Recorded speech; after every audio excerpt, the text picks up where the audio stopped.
everyone. Good afternoon. And today we're going to have the final presentation. And which team is the first one to present? Oh, team one. Okay. So when you are ready, you are ready. Okay. When you are ready, you can come here and have the presentation. And we also need to record the process of the class. So we will using the web-based to record it. Okay.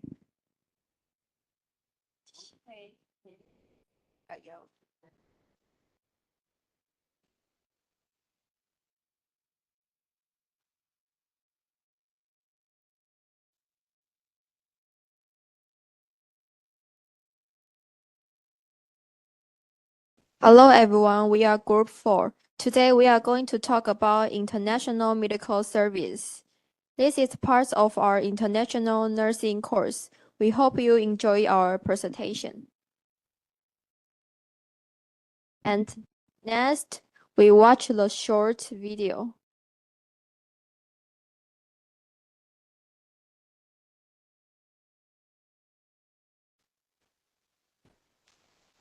Yeah, this is Captain speaking. We are proceeding to that point. We are 25 miles away.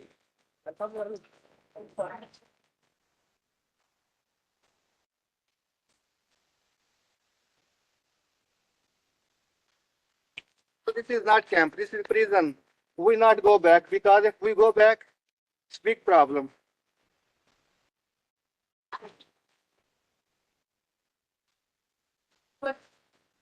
Stop bombing hospital, stop bombing health workers, stop bombing patients.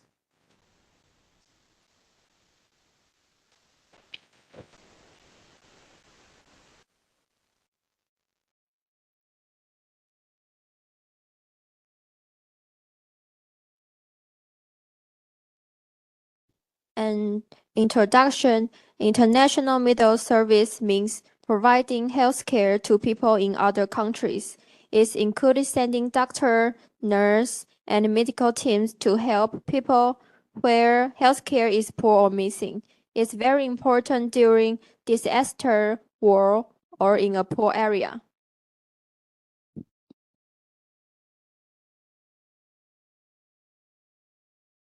And next is purpose of international medical service. The main goals are to help people who do not have good medical care, to reduce illness and deaths in poor countries, and to share medical knowledge and skills, to build peace and international friendship. And who provide this service? This service are provided by one, international organization like WHO, Red Cross, Medicine Sans Frontiers. 2. Government medical teams. Example is Taiwan's medical teams aboard. 3. Volunteer doctors and nurses. 4. NGOs, non-government organizations. And next is example of international medical service. 1. Medicine Sans Frontiers, Doctors Without Borders. They help in war zones and after disaster. They give free medical care to people in need. 2. Taiwan Medical Missions. Taiwan sends doctors to countries in Africa and South America. They help with surgery, training, and public health. And types of service offered. This team give emergency care after earthquake, flood, war, and vaccination and disease prevention, surgery and dental care, health education, and long-term care for poor communities. And challenges faced. There are some problems like language and cultural difference, limited resources and medicine, political issues, safety problems in dangerous areas, burnout of medical workers, and benefits of international medical service. There are good things like saving lives and helping people in need, improving global health, learning from different cultures, and professional growth for medical workers. Next is nurse roles in international. Giving care with love and respect, communications with patients and families, teaching health knowledge, supporting doctor and working in teams, showing cultural sensitivity and empathy. And how can we join in the future? Join volunteer programs like Red Cross or local medical NGOs. And what are the Taiwan's NGOs like this picture? And improve language and nursing skills. Learn about global health issues. Be open to different cultures. Stay passionate and helpful. And our conclusion, international medical service is very important. It helps people around the world live healthier lives. As future nurses, we can be a part of these global missions. Let's care not only for our people, but also for the world.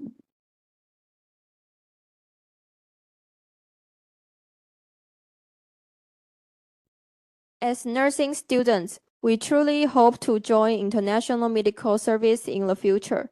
However, before we can care for others, we must first strengthen our own medical knowledge and nursing skills.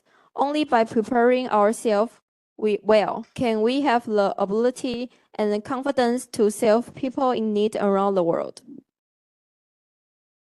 And this is our reference. Thank you.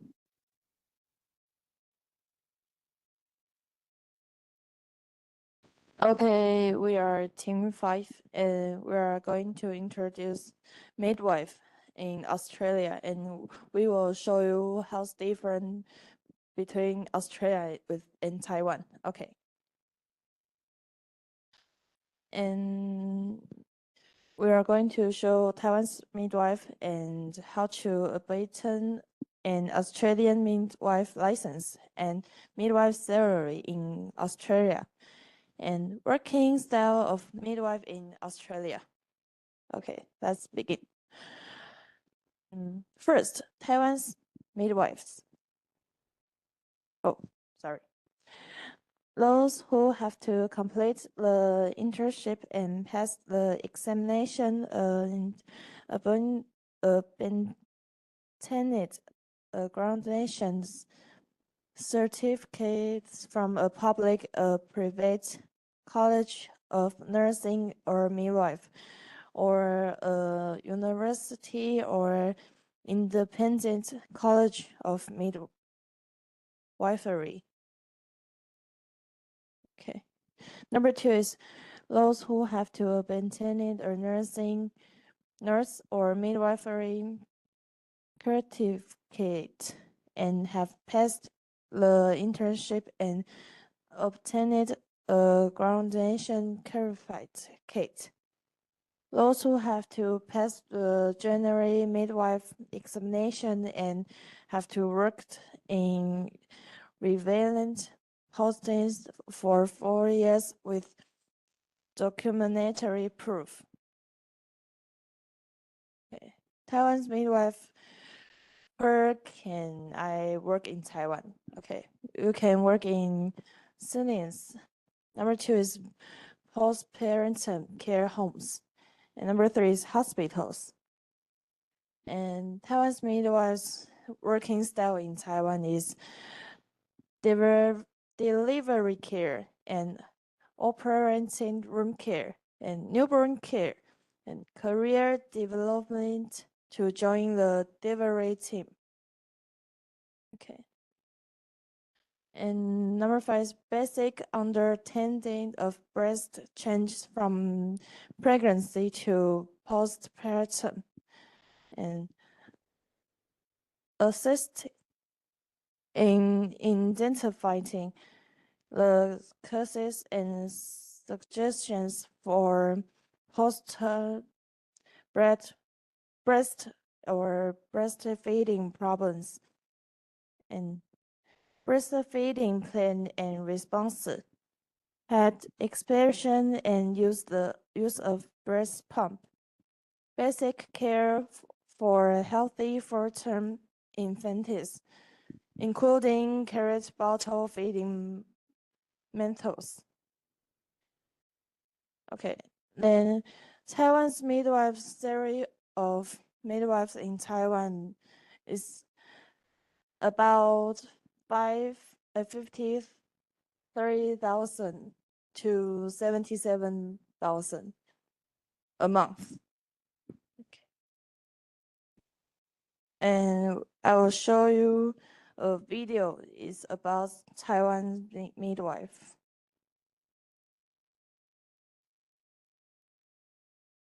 对啊，就因为我跟你不一样，就是我是在诊所嘛，所以我的工作一般来说就是比如说日常就是上班时间通常都是门诊，就是我门诊时段，然后比如说门诊到了，然后就去上班，然后上班的时候就是妈妈产妇周数到了就会来看我的门诊嘛，然后就会喂教，然后就不同孕期会给她不同的孕期的资讯，然后如果她有特殊的时候有一些想就是她有一些问题的话，我就是在那个时候跟她回答。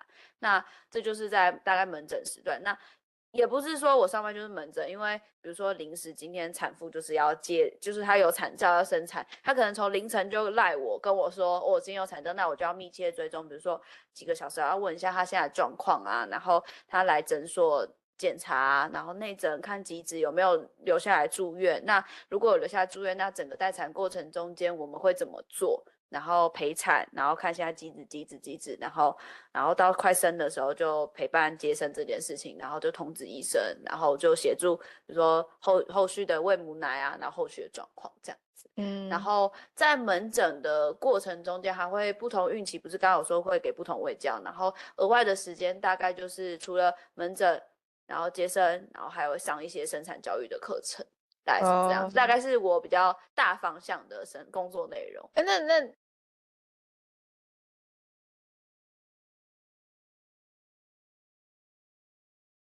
早上你们其实助产所就跟一般诊所是没有两样，只是开这间诊所的人叫做助产师，然后我们是医生。对，只是你们是医生，我们是助产师。那助产师跟医师是就像你刚才说的工作模式这样子，其实是一模一样的，就是有门诊，然后半夜要接生，然后接生完又要门诊，然后就是这样，好像24小时都住在医院一样，都没有休息这样。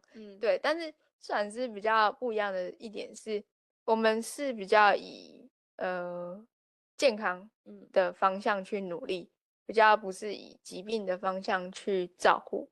所以在孕产妇这一块的话，就是当她今天怀孕，然后准备要生产，或者说准备要怀孕的情况下，她来找我们，就是做一个咨询，然后去了解说你在孕期的整个心态啊，然后你对于生产这个准备，然后我们这边的模式大概是怎么样？因为毕竟助产师的照护或是助产师接生，在现今这个社会来说，大家好像比较少见。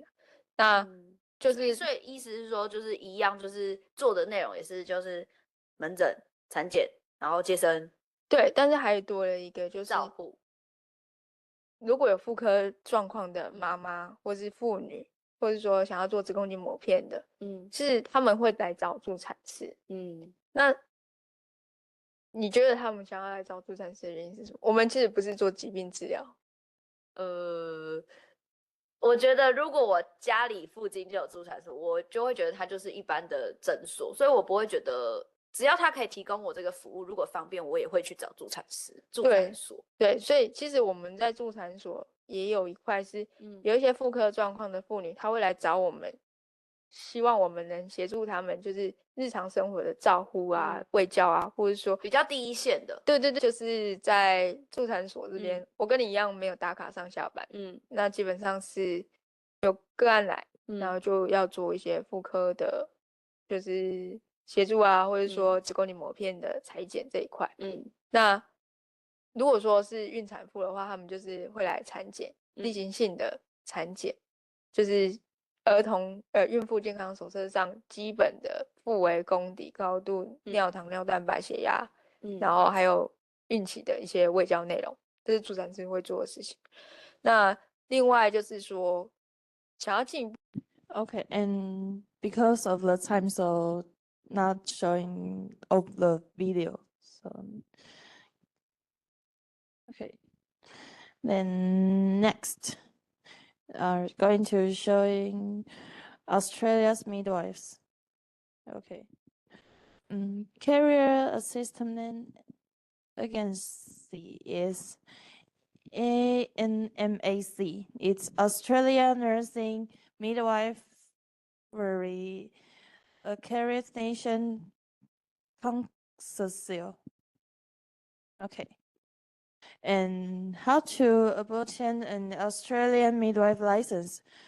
You have to qualified midwife indication requirements and Bachelor of Midwifery and graduation diploma of midwifery and Master of Midwifery.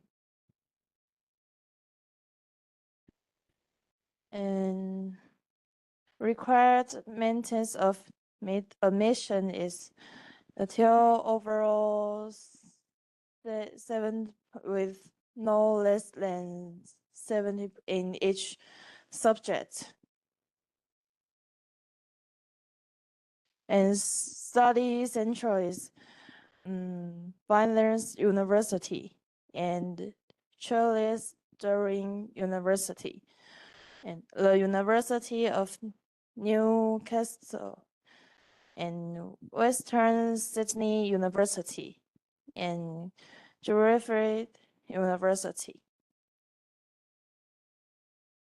Okay, it's about 82,000 Australia's of the year. Okay. And this is the last video about Australia's midwife. Thinking about becoming a midwife in Australia? Well, in this video, I'm going to walk you through the exact steps of how to get there, from qualifications to all the hands-on experience you'll need. So if you're someone who's passionate about helping women through one of the most incredible moments of their lives, this could be the perfect path for you. So let's get right into it. And if you're new to the channel, my name is Pawan. I'm a registered nurse based in Sydney, Australia. I graduated in December 2017 and have been working as a registered nurse ever since. First things first, let's quickly go over what a midwife actually does. Midwives are healthcare professionals who specialize in supporting women through pregnancy, labor, and childbirth. They provide care for the baby as well as the mother before, during, and after childbirth. Hence, they are a crucial part of the healthcare team.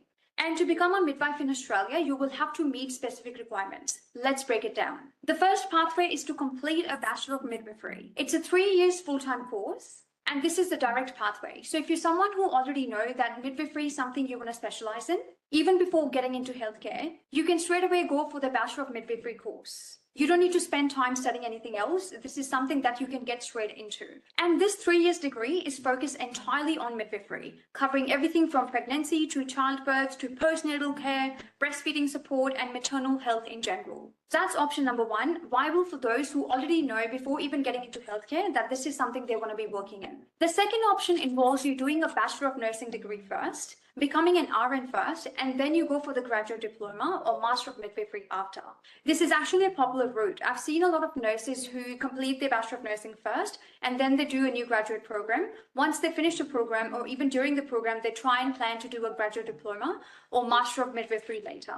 And for this one, you will complete a standard Bachelor of Nursing first, which is 3 years, and then after you do your new grad year, then you can go for the Master of Midwifery, which is another 1 to 2 years additionally. So technically, this is taking longer for you to become a midwife. It's totally optional. Some people choose to become an RN first. It's sort of a personal choice. But again, if you're someone who already know that you want to be a midwife, you can straight away go into the Bachelor of Midwifery first. The reason this is a popular route is because it allows you to become an RN first, and then you can specialize and become a midwife later. It sort of opens so many career options for you because you can either choose to work as an RN or you can choose to work as a midwife later. It's totally up to you. And both of these pathways are offered by many Australian universities across the country, but it's really important to make sure that the program you're going for is accredited by ANMAC, which is the Australian and Midwifery Accreditation Council, because this will be important when you apply for your registration later on. Now, the second step is to gain clinical experience.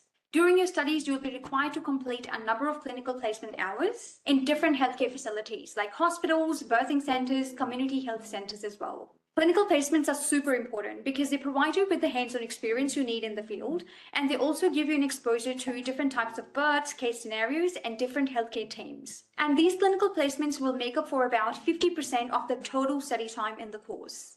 And during these clinical placements, you'll be involved in the full spectrum of care, right from childbirth to postnatal care, doing newborn assessments and more. So it's really important that during these clinical blocks, you demonstrate your ability to work under pressure. Because imagine you in a birthing center with multiple women in labor. That's quite a stressful situation to be in. I mean, you won't be looking after multiple patients at the same time, but it still can be quite stressful. And also demonstrating your ability to handle multiple responsibilities at the same time and communicating effectively with patients and other staff members. These are some of the key points that you should definitely keep in mind while you go on your clinical placements at a midwifery student. The third step is to get your registration to practice legally as a midwife in Australia. Once you've completed your degree and your clinical placements, that's when you apply to get registered with AHPRA, which is a regulatory body for healthcare professionals in Australia. To get registered, what you basically need to do is submit your qualifications, proof of clinical experience, and your transcripts to AHPRA. And then they will go through all the documents you've submitted and they will decide whether your qualifications and your clinical experience meets the standards. You may also need to give an English test for AHPRA registration, which is one of the requirements, especially for international students. So it just totally depends on your background or where you studied. And AHPRA accepts most English tests like IELTS, PTE, OET. And once all that's done and AHPRA is happy with all the documents that you've submitted and they don't require any further documentation from you, you will be listed on the register as qualified midwife, which will let you work as a midwife anywhere in the country. And now that you've gone through the whole process of how to become a midwife in Australia, there's a few other things that you need to keep in mind when it comes to joining the nursing field in Australia. When it comes to your registration with AHPRA, in addition to the qualifications and the clinical experience, plus minus the English exam, AHPRA may also require a national police check as part of your registration process to make sure that you're suitable to work in healthcare. You may also need to demonstrate that you meet certain immunization requirements, such as vaccinations against hepatitis B, influenza, and other infectious diseases to protect both you and your patients. So to sum it up, first of all, you will need to complete an accredited midwifery degree or a dual degree in both nursing and midwifery. And secondly, you will need to complete a substantial number of clinical placement hours to get that hands-on experience. And thirdly, you will need to apply for your registration with AHPRA to be legally recognized as a midwife in Australia. And lastly, you will need to fulfill other requirements like a police check and immunizations. So that's a quick rundown on how to become a midwife in Australia. It's a rewarding and impactful career. And if you're passionate about helping women and their families through one of the most important moments in their lives, this could be the perfect path for you. And I hope this video was able to clarify on some of the steps involved. But if you do have any further questions, make sure you drop them in the comment section below. Thanks for watching, guys, and I wish you all the very best on your nursing journey. And make sure you hit the subscribe button so you don't miss. That's the midwifery in Australia. And that's our report. Thank you.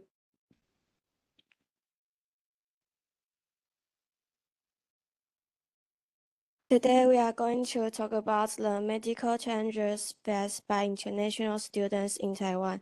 Studying abroad can be exciting journey, but when health issues arise, it can become overwhelming. These presentations aim to raise awareness and offer practical solutions to support international students' well-being.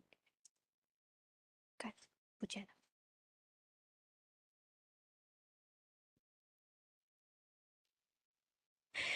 Healthcare challenges.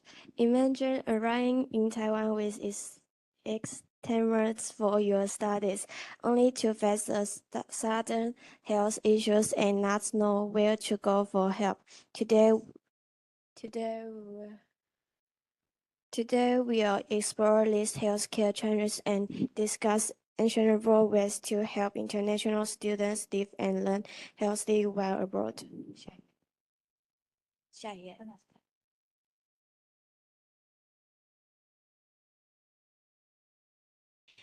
Demographic. As of 2023, Taiwan hosts over 69,000 international students, with most coming from Malaysia, Hong Kong, Indonesia, Vietnam, and Japan. Around 65% are pursuing undergraduate studies, while 35% are enrolled in graduate programs. This diverse population represents a wide range of healthcare needs. 下一页。Common health concerns. Mental health is a major concern. Over 40% of international students report symptoms of depression or anxiety. Culture shocks and homesickness often make things worse. Physically manifest digestive issues from diet change, and disease like dengue fever and respiratory infections are common. Language barriers make data visits even more difficult. 下一页。Navigating the healthcare systems. International students must enroll in Taiwan's national health insurance after 6 months. The monthly premium is around $826, while large hospitals and university clinics are available. Co-pays vary depending on the facility type, typically between $150 and $550. Some medications may differ from what students are used to in their home countries. Financial barriers. Although NHI offers basic coverage, many dental and vision-related services still require significant co-pays. Cosmetic treatments are not covered. Getting specialist care often involves long wait time and referral, pushing students toward costly private care. Many are unaware of university emergency fund or find the application process too complex. Private insurance is an option, but it can be expensive. Language and communication. Medical terminology is difficult, even more so in a second language. Students often struggle to describe their symptoms accurately. Most documents, such as consent forms and prescription, are in Chinese. Although translation apps help, they frequently misinterpret medical terms, which can lead to misdiagnosis or incorrect treatment. Cultural sensitivity. Students come from cultures with different understanding of illness, privacy, and medical treatment. For example, is expectation about physical exam or hospital food may clash with local nurse. Religious practice such as needing prayer space or observing dietary laws can be hard to maintain during hospital stays. Support service. University health centers are often the first point of contact, offering best care and sometimes English support. International Student Office can assist with NHI registration, translation, and referral. Mental health counseling is available on most campuses, and some offer multilingual services. Recommendation.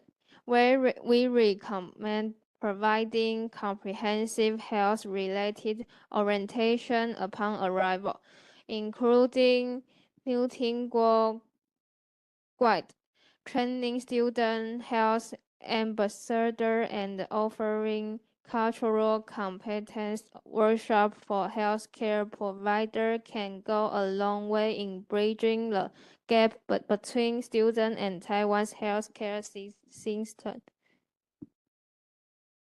Conclusion.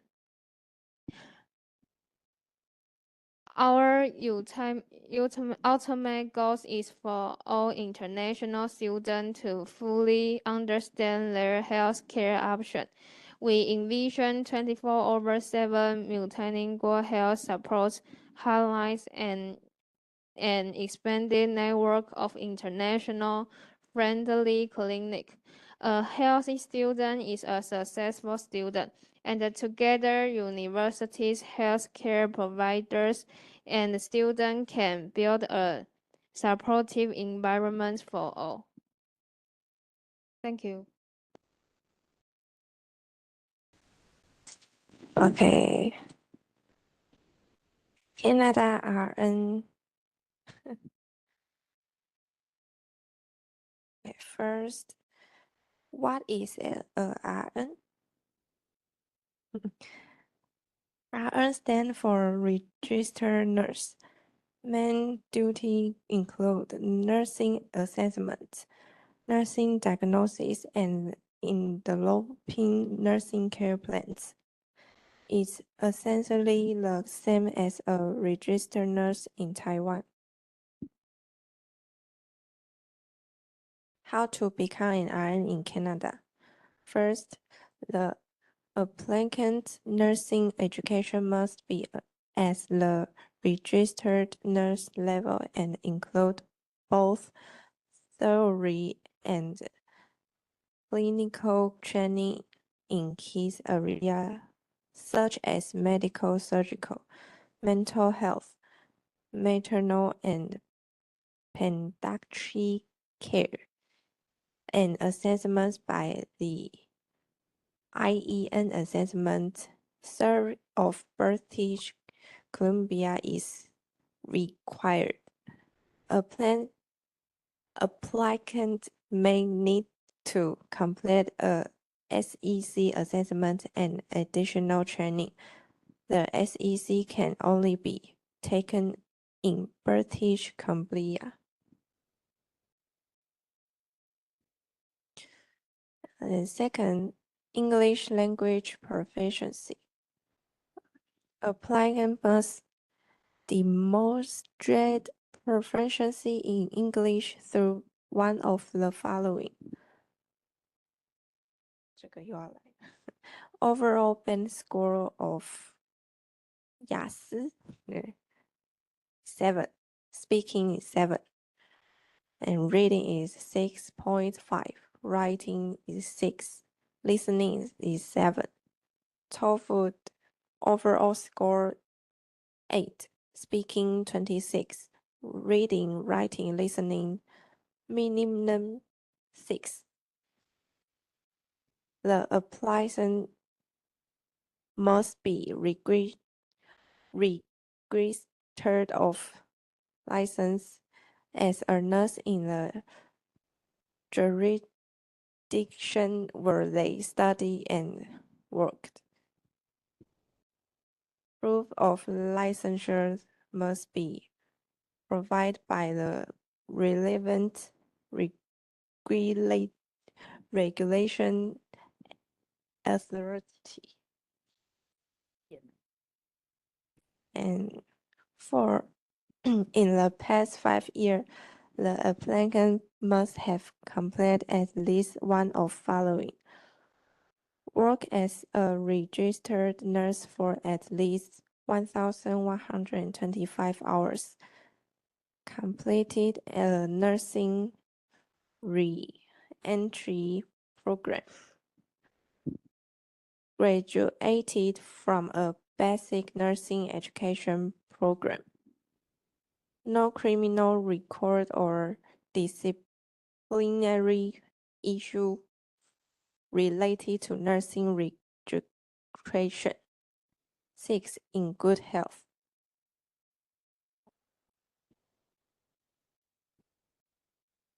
Next one is salary and career outlook in Canada.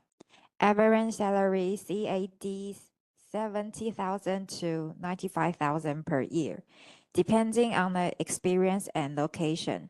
Remote or northern areas pay more.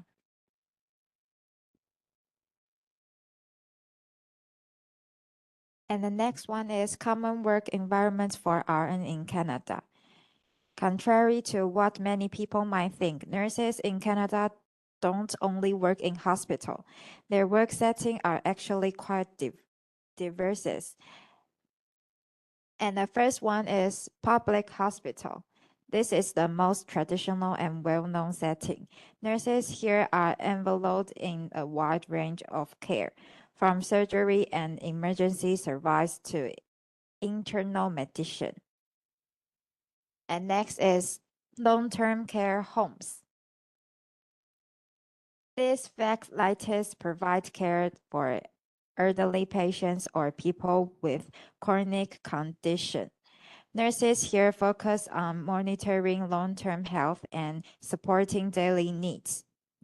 And the next one is community health center.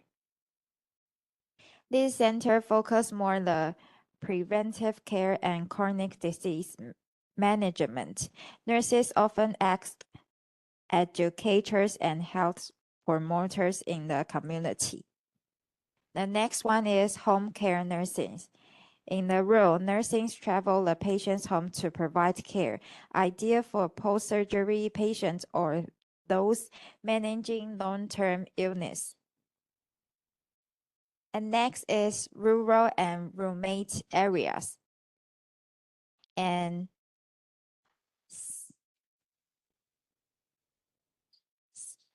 psychiatric and addiction service.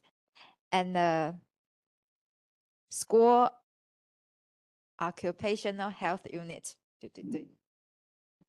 As you can see, nursing in Canada can take place in many different environments, each with its own challenge and rewards.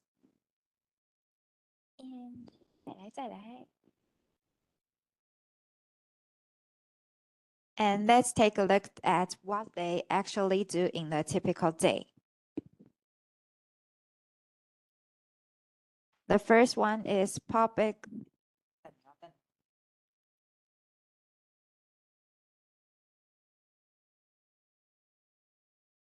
The first you can see they need to shift handover and patient update. At the start of every shift, nurses receive a detailed handover from the previous nurse. And the second one is patient assessment and vital signs. And the third one is carrying the physician order and administering medications. And the fourth one is communication with healthcare team. Nurses are the key link between patients and the rest of the medical teams. They constantly communicated with doctors, pharmacists, therapists, and social workers to make sure the care plan is well coordinated. And the last is documentation and charting. Next, we use a sheet to comprehensively compare the difference between American RNs and Taiwanese RN. The first one is education requirements. In Canada, they go. Minimum bachelor's degrees in nursing, and Taiwan is associate or bachelor's degrees. And the next one is language requirement. In Canada, must pass English test like 雅思或者是对这个。And in Taiwan is Mandarin only. And next one is licenses process. In Canada, you have to pass the NNAS assessment and NCLEXRN and provincial registration. And in Taiwan, you pass the nation nursing exam. And the job nature in Canada has a high autonomy, strong interdisciplinary teamwork. And in Taiwan, we focus on executing doctor's order more text-based. And for the patient ratio, in Canada, 1 RNs, they carry 4 to 6 patients. And in Taiwan, 1 RN, you need to take care for 8 to 12 or more than 12 patients. And next one is salary level. In Canada, you have the CAD 70,000 to 95,000 per year. And in Taiwan, you have 38,000 to 60,000 for a month. And next one is shift and overtimes. In Canada, 3 shifts, good leave system paid overtime. And in Taiwan, 3 shifts requirement overtimes, including compensation. And the next one is professional statutes. In Canada, high social respect and workplace autonomy. And in Taiwan, often seen as assistant to doctors more stress. And the next one is career advancement.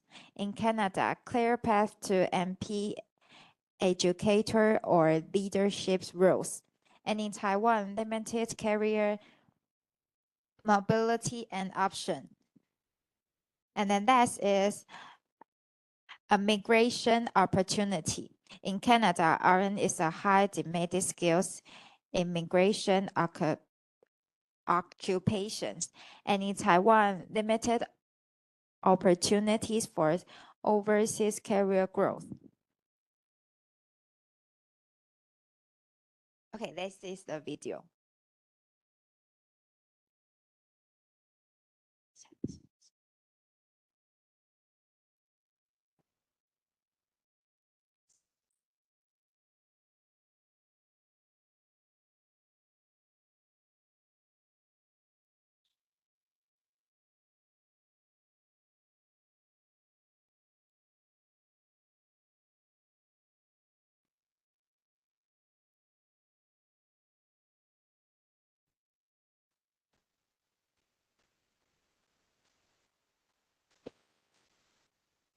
大家好，我是强力叔叔。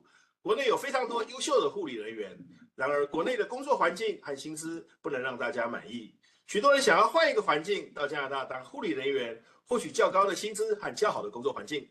大家找了许多资料，却不知道该如何进行。加拿大护理相关的工作包括了 RN Registered Nurse， 也就是注册护士 ；PN Practical Nurse， 也就是专业护士。另外还有 HCA Healthcare Attendant 看护等等这些。今天强力叔叔特别整理了这集影片，也想到加拿大从事护理相关工作的朋友们，让我们一起看下去。本身的学历、经历和英文能力等等所需要的条件都有所不同，在加拿大所从事的工作内容和所获得的薪资也大不相同。今天强力叔叔特别准备了加拿大东岸最具有代表性的学校 Conestoga 来帮大家介绍该如何前往加拿大，透过念书毕业后留下来工作的方式，留在加拿大从事护理相关的工作和发展。今天这部影片的内容包括了加拿大护理相关的劳动力市场现况，加拿大有哪些护理相关的工作和个别的薪资，如何办理前往加拿大念护理相关的课程。最后，我将提供了有奖征答的活动，准备好了强力叔叔所编写的加拿大护理攻略电子书1份，要赠送给答对的朋友们。而答案呢，就在影片当中。那我们废话不多说，立刻就来介绍这期加拿大护理课程的介绍和比较。在加拿大，护理相关的劳动力是非常紧缺的，面临严重的挑战。平均每10万人只有814名注册护士。然而，在多伦多所在的 Ontario 省，更是平均每10万人只有665名护士，是全国最低的。预计未来10年将有多达40%的护士退休或离职。安省需要22000多名的护士才能补足劳动力的需求，因此政府推出一系列的方案，吸引来自世界各地优秀的护理人才前往加拿大。许多来找强力叔叔咨询的朋友们，有许多不同的情况和条件，有的有护理大学学位，有的只有5专、2专或2技，甚至有的只有高中毕业。有许多学生考过了加拿大护理 RN 考试，但因为没有在当地实习或者不了解加拿大的医疗环境，导致就算考到了执照，也很难找到工作或顺利的执行工作的内容。接下来，强力叔叔会依照大家不同的背景条件，来帮大家建议加拿大最实用的课程。透过这些课程，可以了解加拿大护理如何实践，了解案例和如何实际操作。在全英文的环境接受完整训练的国际护理师，可以更快速的适应加拿大护理工作环境，顺利的在加拿大当护士。首先，我们来看一下 RN， 也就是注册护士。如果您是4年的护士大学学位毕业，大学成绩在 B 以上，在台湾、香港、大陆等地取得注册护士的执照，并且在过去3年之内至少有1年的护理职业工作经验，强力叔叔会推荐位于加拿大多伦多附近的 Conestoga College 这所学校的 Enhanced Practice for Internationally Educated Nurses 这个专业课程。念完之后，可以在加拿大从事 RN 的工作。RN 注册护士的薪资中位数1个小时40加币，年薪可达8万加币以上，在加拿大是非常高薪的工作。这个课程的学生100%为国际学生，可以说是专门为了给想到加拿大当护士的国际护士所设置的课程。1年招收120位学生。Conestoga 提供的 RN 课程为2年，实际课程长度为16个月，也就是4个学期。课程不会间断，通常在第3个学期会进行不带薪的实习，实习地点有诊所、医院、养老院等等。每年的1、5、9月开课，2年大约3万多加币的学杂费。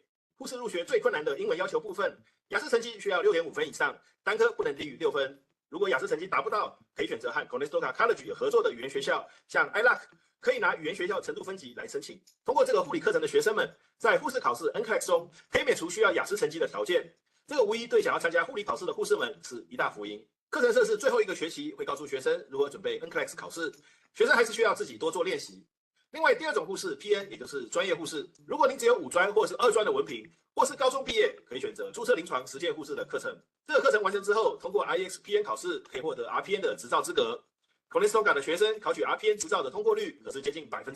这个课程念完之后，可以在加拿大从事 PN 的工作，薪资中位数1个小时31加币，年薪可以达到6万加币以上，也算是非常不错的薪资。PN 课程1年收1到200个学生，大部分是加拿大本地学生，国际学生的比例只有10%。会和很多加拿大当地学生一起上课，所以压力蛮大的。因此，学校强制国际学生要先上一个为期8个月的健康预科，也就是 Pre-Health 的课程，来帮助国际学生在适应之后才能进入 Practical Nursing 的专业课程。雅思需要达到6分才能进入 Pre-Health 入读。Pre-Health 跟 PM 1年有2个开课日，分别为1月跟9月。PM 的课程为2年4个学期，大约16个月可以完成，会有400个小时的无薪实习，1年的学费大约在15000加币左右。如果您因为没有护士大学学位，没办法从事 RN，但是还有着成为 RN 的梦想。有许多学生透过 PN 的课程取得加拿大身份之后，用加拿大本地人比较便宜的学费修读护理的大学本科学位，进而考取 RN 的执照。除了上面介绍的注册护士和专业护士之外，另外也有护工，也就是 Personal Support Worker。对于不想在学校花太多的时间，希望可以快速进入职场，或是英文能力较差的学生，可以选择护工。申请护工的课程条件比较简单，学生只需要高中毕业，并且雅思6分以上就可以参加。您可以考虑1年的安省护工证书课程，薪资中位数大约1小时19加币，年薪大概4万加币。课程的时间为8个月，也就是2个学期就可以完成了，其中包含了200个小时的安置实习。实习通常是没有薪水的，但是近年来由于疫情的关系，导致相关工作人员非常的紧缺。大部分的学生在实习之后都有机会拿到对应的职位，被原本的实习单位所聘用。护工课程每年有3个开课日，分别为1月、5月和9月入学。整个课程的学费约13750加币。最后，强力叔叔帮大家整理一个比较表，让大家对注册护士、专业护士和护工这3个护理相关的工作课程申请所需要的条件、上课时间、学费和可获得的薪资等方面来做一个比较。好，就这样结束。